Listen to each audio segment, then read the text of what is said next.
প্রিয় ভিউয়ার্স, একটি HTML কোডকে কিভাবে কোনো ব্রাউজারের সাহায্যে প্রদর্শন করবেন তা আজ দেখিয়ে দেব। প্রথমে মাউসটি রাইট ক্লিক করে নিউ অপশন থেকে টেক্সট ডকুমেন্ট সিলেক্ট করে নেবেন।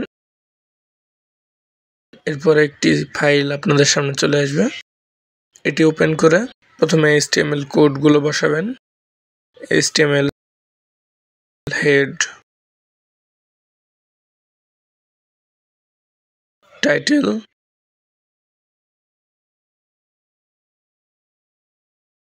টাইটেলে আপাতত আমি রিয়াজ নামটি ইউজ করছি।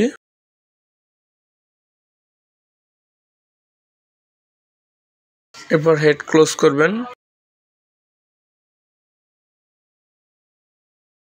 এরপর বডি লেখা শুরু হবে এবং বডির মাঝখানে সকল HTML কোডগুলো থাকবে।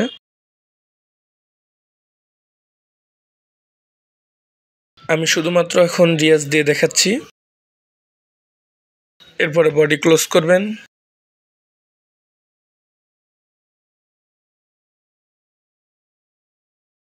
এরপরে HTML-টি ক্লোজ করবেন।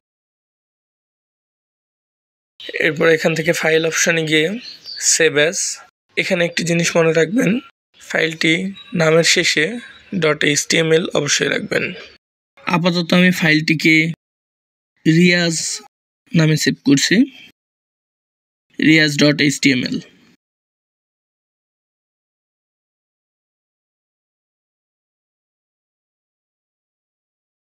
সেভ করার পরে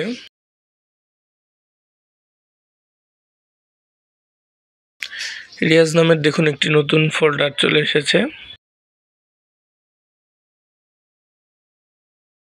এটি যদি আমরা ওপেন উইথ ক্রোম ব্রাউজার বা যে কোনো একটি ব্রাউজার সিলেক্ট করি তাহলে দেখবেন চলে এসে গেছে। এভাবেই খুব সহজে আপনারা HTML কোড ওয়েবসাইটের মাধ্যমে প্রদর্শন করতে পারবেন। ধন্যবাদ।